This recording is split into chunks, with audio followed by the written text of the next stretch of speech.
In this podcast, we've talked about blockchain technology in terms of gaming and in terms of fashion and in terms of software development.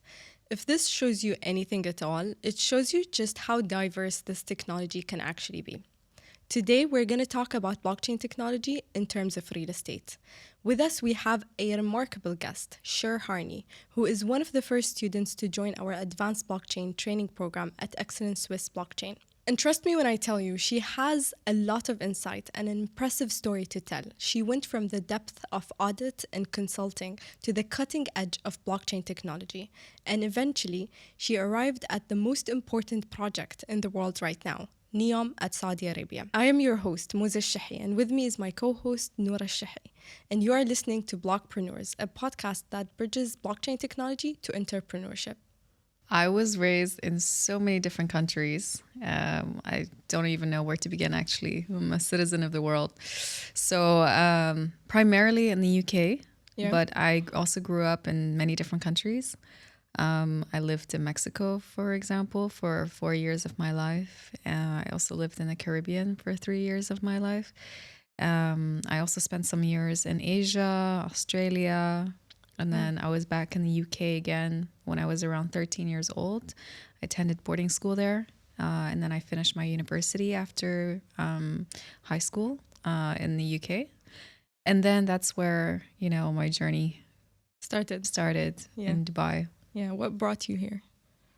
I think at the time, just like anyone else, just trying to figure out what the career path is, fresh out of university. I think it was, a very interesting place. I hadn't known much about the Middle East apart from what you see in the media, to be very honest. And I was pleasantly surprised with how, advanced Dubai was. I was very, very impressed with the way that, everything was set up. It's such a, new country that, or a new city actually even, that has just kind of, spawned from nothing and into something so impressive, and that's attracted many people. It's one of the most populous hub now, I think, in the world. It's a huge hub for sure. We can tell so from the traffic in Dubai nowadays. It's everywhere. So what brought you here was how attractive and how much it was advanced and how it was growing. But how did you start a career here? What did you start with? Yeah, I think I was very comfortable at the moment I landed here. And, I saw how, cosmopolitan it was becoming.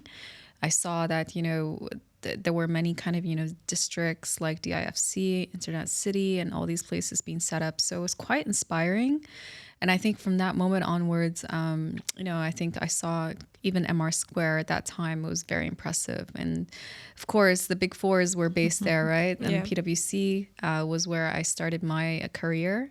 I actually got into a graduate program, and that's where it kind of opened up my eyes, opened up my, kind of career path into the market here in the Middle East, and just to kind of understand how things worked and how different industries operated here and how the Middle East market was. So that was the beginning of my journey here. Yeah, consulting opens up a lot of different industries for you.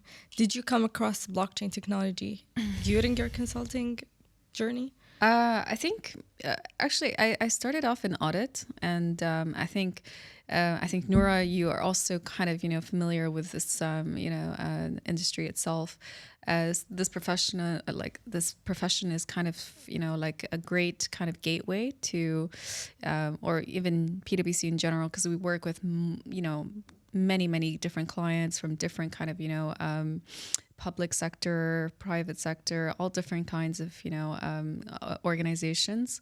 So it kind of gives you a lot of experience in that. And I started in audit, which is more kind of financial kind of oriented. Yeah. And those set of skills were completely different from what you get from consulting. I would say that audit is more kind of rigid, but more kind of you execute and you really get things done. You're meticulous and you're very kind of, inward thinking, I would say. Whereas consulting is a bit more kind of like broad thinking, and you solve problems, right? And you just get kind of, a real life, well, audit is the same, but more so it's more about a bigger picture. So at that moment, I was doing a lot of like transformation projects with, the public sector, and you would hear about the concept of blockchain, but you didn't really kind of, see things for yourself. Like there was no real kind of application apart from what you hear, and maybe some trainings that, that was offered across the world. So after audit, after starting with PwC and being in the audit sector, you then moved into consultancy. And this is where you started to see the digital transformation that is being implemented, or I would say pushed into different organizations, correct? Yeah. Can you tell us more about that?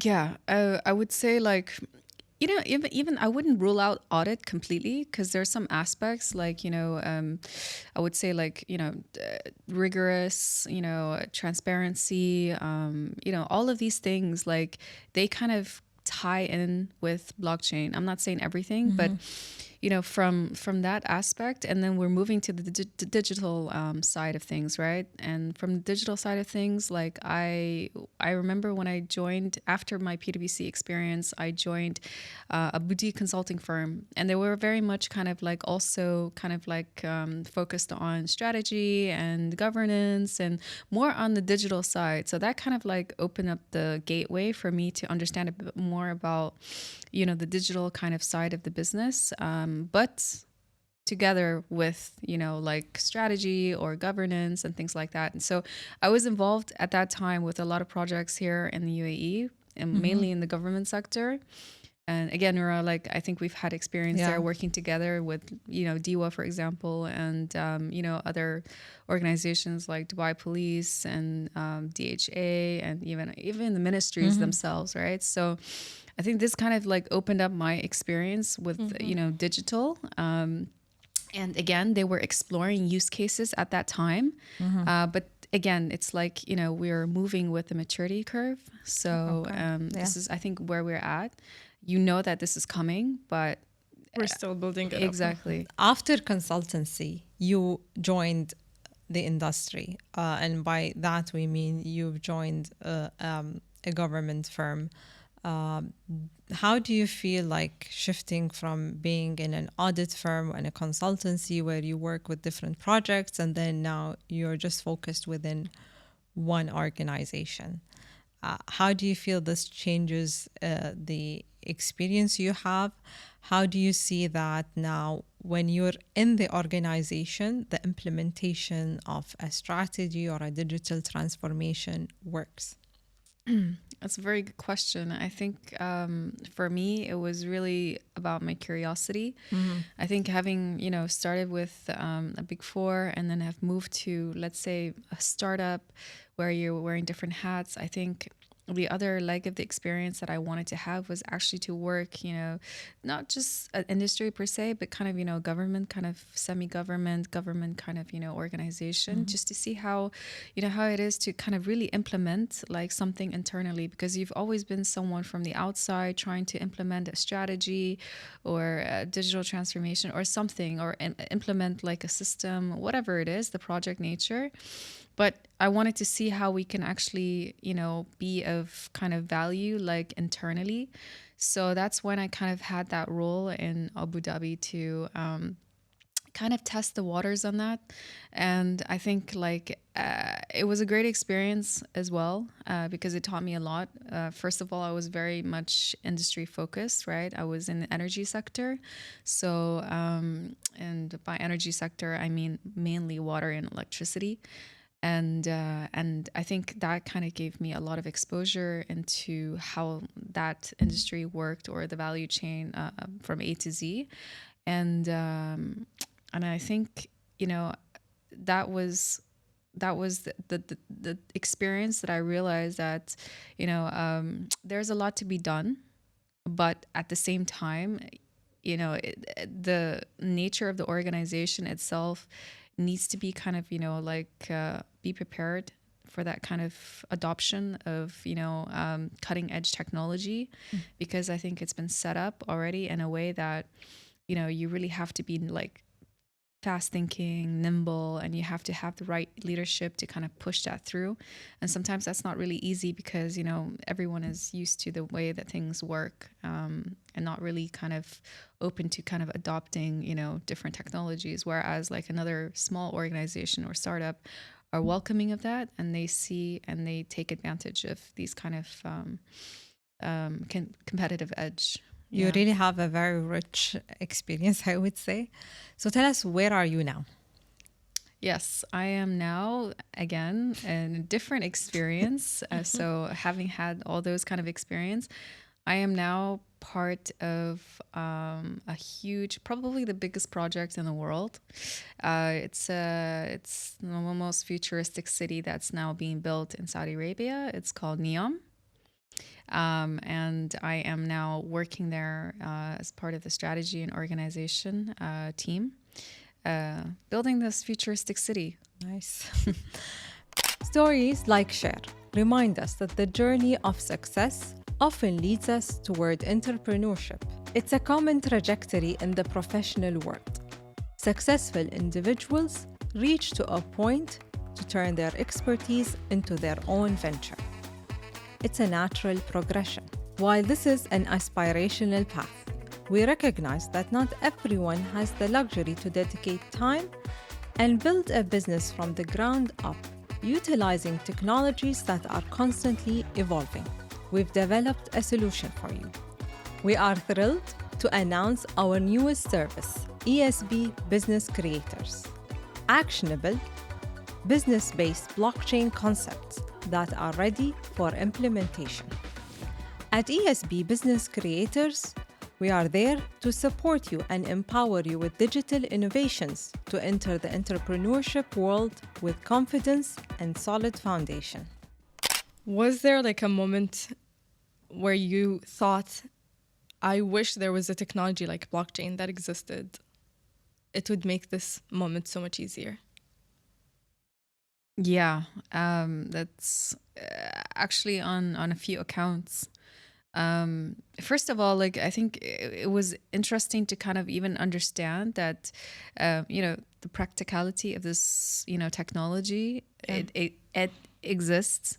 And I think credits to Noura for actually introducing like the concept in a way that's not just highlighting, at a high level what it is, but really like there is something really behind it, scientifically, or at least from an application perspective. And once you start digging deeper on this topic, like you start really to think about like how it benefits the world in a way, and then you start thinking about how many different opportunities that this technology can be integrated in to make the world a better place. And I think that's what's kind of like the main driver of the interest here, because it can really make a huge change in our lives. But you really have to kind of understand the core of it and how it can be applied. And I think this is not something that's easy. So the answer is on several occasions, and personal experiences, but also kind of like reading through use cases where actually it makes a huge impact in your mind as well, that wow, it's really made a huge difference in the world. So why real estate in particular?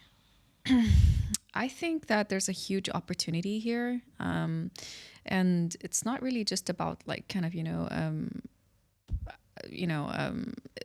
it's not just about as in a financial opportunity or something. It's like I think this whole concept is about financial inclusion, and also kind of everyone to be given like a fair opportunity to kind of have an opportunity to invest, or opportunity to own a home, or things like that. And I think just to kind of, from my perspective, this industry is very, very, very interesting. Like it's a huge opportunity, and we know that the market here is huge in the UAE, in particular with this industry. It's just growing at an exponential phase. I like how you say it's about inclusion. And this is like the deep core about blockchain technology. It's now how we can create how we're building a system that has more inclusion, more accessibility. And then there's transparency, which in turns, when you have more transparency, then the system becomes more accessible to others. And this is one of the powerful concepts of blockchain. And that's why blockchain is not only about crypto or finance, there are other industries that will be impacted by it. You also said that you wished that blockchain was there not only from a practical experience, but also from a personal experience, that there was a moment where you wished blockchain was there. Can you tell us an example? Yes, I think it's a funny story, and I think like this will happen to anyone that that probably, or maybe people have experienced this, because I do know quite a number of, like, let's say expats, including myself. I would not say I'm really much of an expat now, but like about 10 years ago, not really understanding how things worked in Dubai itself. And obviously moving here was a big step, because you just had to start from scratch, from getting your apartment set up, and with that there's a lot of transactions involved, right? So you're dealing with the real estate agent, you're dealing with all of these, like, services in between, so intermediaries or whatever I can think of so many steps along the way. But yeah, I think at that time it was very tough, because we just didn't know the system. There was no process. It's not really, regulated, telling you, hey, this is step 1, 2, 3, 4, 5.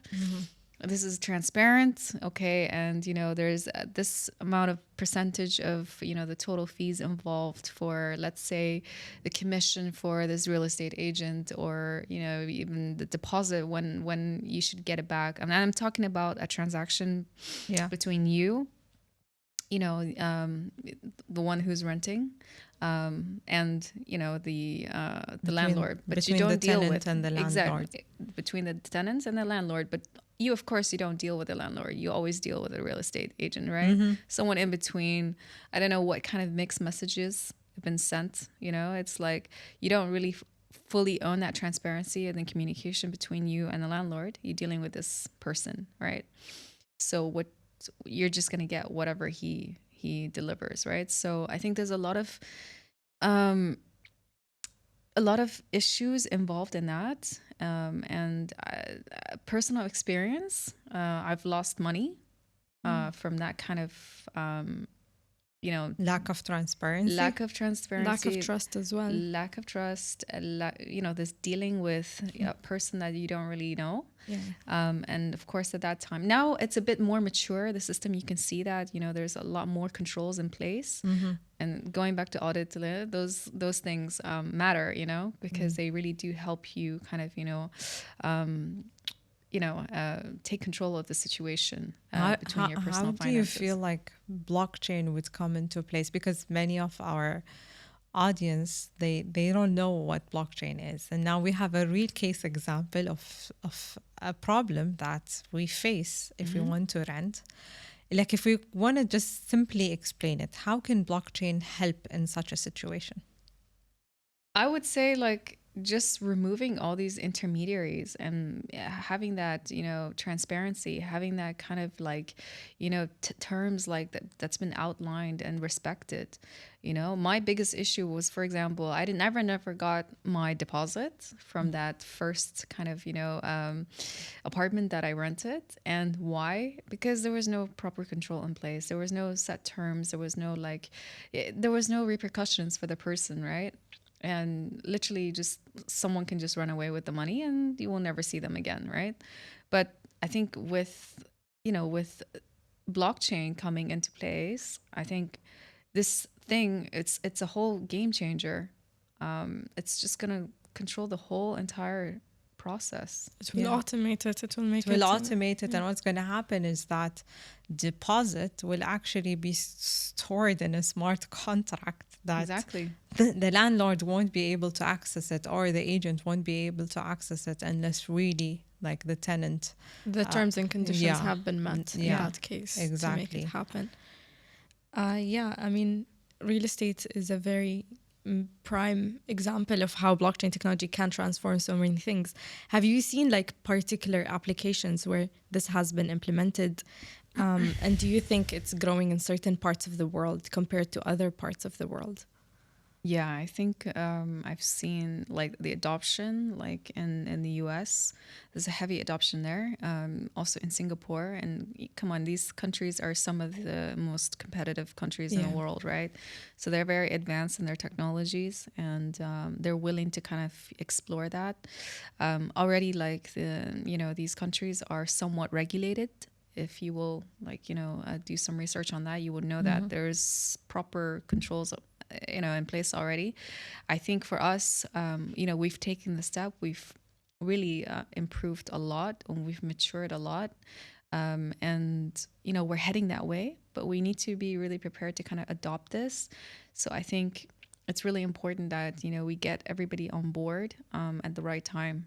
Yeah, it takes time for any market to kind of become ready. And yeah, like you said, some markets are already there, Yeah. or ahead. I wouldn't say everyone's already there, but some markets still need to grow in other spaces. So there are these personal instances where now that you know about blockchain, you wish that blockchain was there at the moment.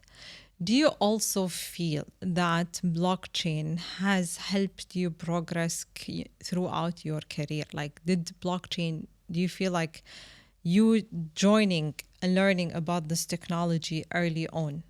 So like you're one of the early students with us. So do you feel that you entering this field early on has made a difference in your life, has changed your life? And for you moving into different experiences, like we can see that you've been from audit to consultancy to more industry, and now you're in the biggest project in the world. Do you feel that blockchain really had an impact on that? Yeah, I did. I think, you evolve with, the technology. And I think that having like that kind of background on the technology itself, the educational background to understand like, everything about this technology, not everything, but, to some extent, because you're still evolving with it. I think it's kind of driven me to kind of be more kind of forward thinking and see how this can be applied. And to be honest, like it can be applied in virtually every industry. And I think that it's definitely helped me in the way that I know for a fact that I want to have a business where I can implement this technology. This is definitely important. And again, it goes back to the real estate kind of industry. This is where my project will be focused on, and adopting this, technology. So yeah, apart from, I think maybe another reason why I'm in the most futuristic city in the world is also something to do with that, because I don't want to be sitting, with such a like knowledge, with such a, cutting edge technology, and then be in an environment where it's not ready for the adoption of this, and it's not kind of fast paced enough, and you can't adapt towards it so easily. I'm not saying it can't be, because we can, but you want to make sure that you're also kind of you see that you can apply this technology within not just the workplace that you live in, but again, now I feel like, yeah, there's a lot of opportunities for implementation of this technology and where I live now in the future, for sure. So what's a piece of an advice you would give to the younger generation who wants to come in now and learn about blockchain? A lot of them are still, they're scared to come and learn about blockchain because they don't know what it is, or they hear about the scams that happens in cryptocurrency. Yeah. Good advice would be take $10 and just have a bit of understanding around like how cryptocurrencies work. You're not losing anything, but just so that you know how it goes, just to understand, and then start researching a bit more so that you understand what Bitcoin is and what Ethereum and all these coins are. Again, that's not blockchain, that's just cryptocurrency, but it will help you kind of understand a bit more about, help you dive or ease you into the topic. And then, but just understand that there's a whole deeper meaning behind it. And then that's when you come in for, and this is how we did it, right? We took an interest in that, and then we kind of were open to this topic. And then this great, learning program behind it will keep, giving you or reinforcing you with that knowledge. And then you just stick through it, like through the entire course. Try to adopt all the knowledge behind it, understand that the technical side of the technology, understand the application use behind the technology, get involved even in the community within and outside as well. Doesn't matter if it's there's a lot of scams. It's a great learning curve. I've been out there. Believe me, I've had a great fun ride, exploring different, communities or clubs where, crypto is big, or even not just crypto, but blockchain. And not all the experiences are great, but you just have to be really kind of open to understanding if it is a scam or not, right? Because you don't know until you actually explore and you see it. And you should also always be open to that, but you should also be fast learners and know when to just cut off the topic, right? That it's not, and this you'll get from actually understanding the technology behind it and doing your own research. But I think it's also good to kind of start connecting with other people, like-minded people in the industry itself. For example, I did that, and I have got some great, networks with Blockchain Center and here in Dubai, and I understand some of their projects as well. And I've explored different groups as well. So it comes in all shapes and forms, but it's still a learning curve, regardless if it's bad or not. All the previous guests we had in this podcast, if you ask them, like Abdullah and Ali, what got you into the blockchain, they all started through the investments. They tried cryptocurrency, they lost money, or they didn't know how to make money out of it, and then this is where they delve deeper into the technology itself. And once they get into this a feel of it, they realize there is something more behind it that we don't know, and then we should learn about it. I agree with that. Most people start with cryptocurrency, but I think it takes people who are actually curious and willing to take a few risks here and there to actually delve deeper into it. You've mentioned earlier in the podcast that there are a lot of different training programs that you can actually join to learn about blockchain technology. So what made the program that we offer at Excellence with Blockchain, which is an advanced blockchain training program, where we take people who want to specialize in different blockchain industries and help them establish a business that is blockchain based. So what made the program at ESB an interesting fit for you to join?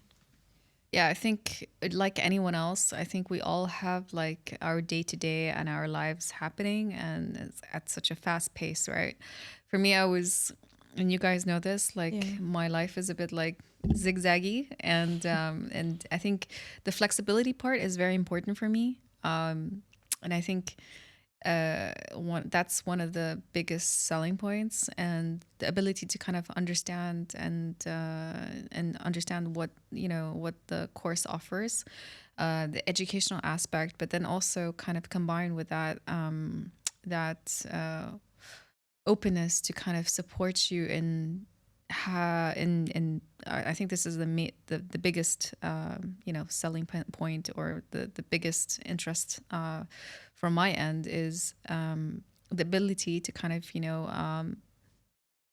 adopt this technology and actually try to make a business out of it.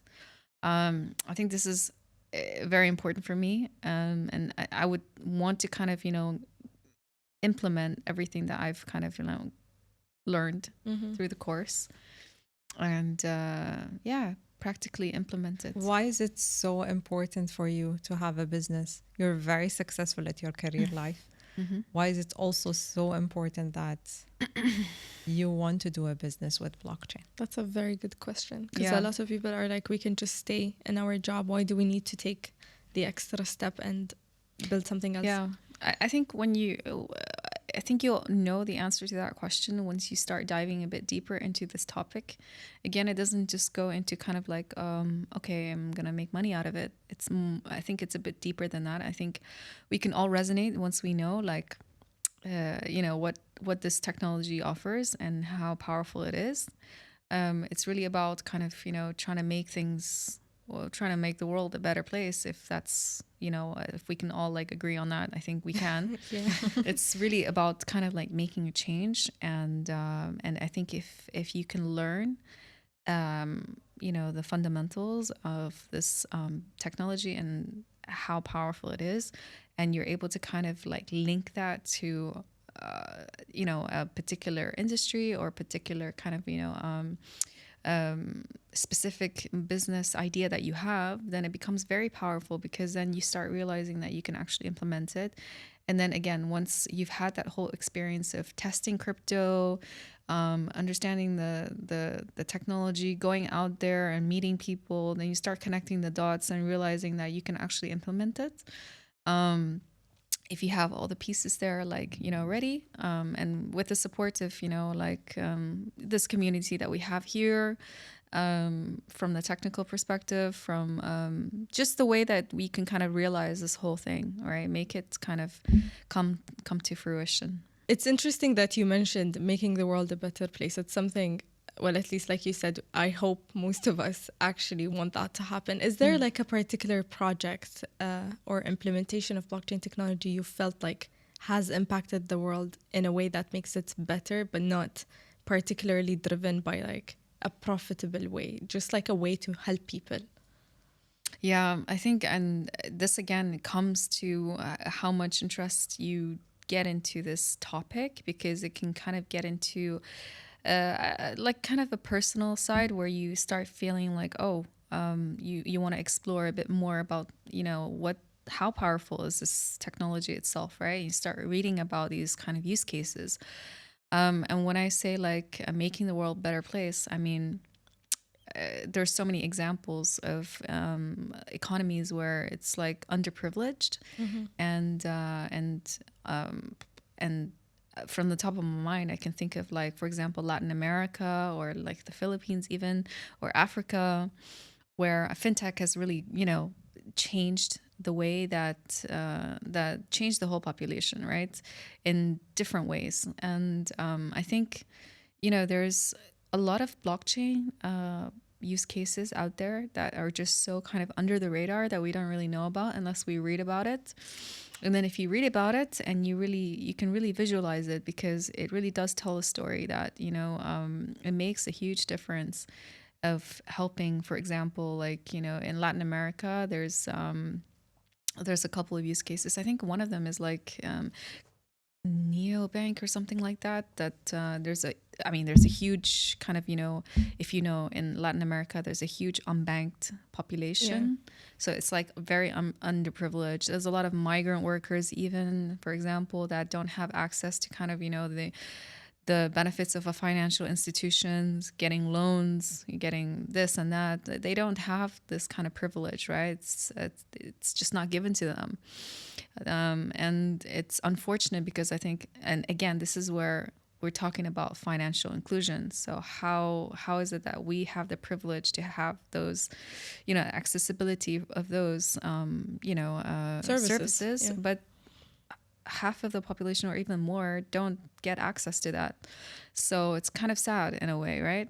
Yeah. And this is where this is where the technology comes in and plays a huge part in kind of, changing people's lives. Why should they have to go through all of these like steps just to get a simple kind of, Transaction. transaction? It's just sending money across the Yeah. world, and that costs them like a huge percentage. Of the money that they've earned, which is peanuts, as a migrant worker, and then having to kind of pay that remittance fee right back to send the money back to their country. Yeah.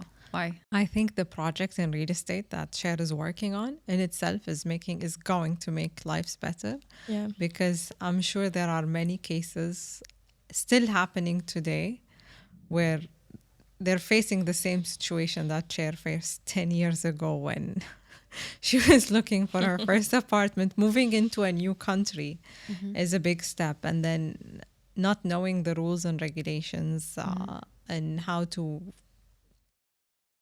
like the process of how to get like a simple thing, and renting an apartment or renting a home in itself is a big, it can be a big loss for someone who's moving new to a new country. Yeah. Yeah. I think just one more point to add to that, and I think it's a very important point. I think Dubai is trying to be different, right, from other countries, and we are really, like, in so many ways ahead of different countries with like top-notch services, and it's one of the most like futuristic, You can have everything delivered to your door. it's so ease of access for everything that it's becoming a favorite destination, or even like a country where people actually feel at home. But to kind of even step up on the game and getting ahead, I think this is where the technology has to be kind of welcomed, and and actually we have to kind of do it in a seamless way where we do kind of work in partnership or close partnerships with the Dubai government as well on this, so that we're aligned when it comes to these kind of things, to just make it a better kind of process for everyone. Yeah. It's transparent and it's clear, and that no one is everyone benefits from the whole transaction. Agreed, 100%. In a fair way.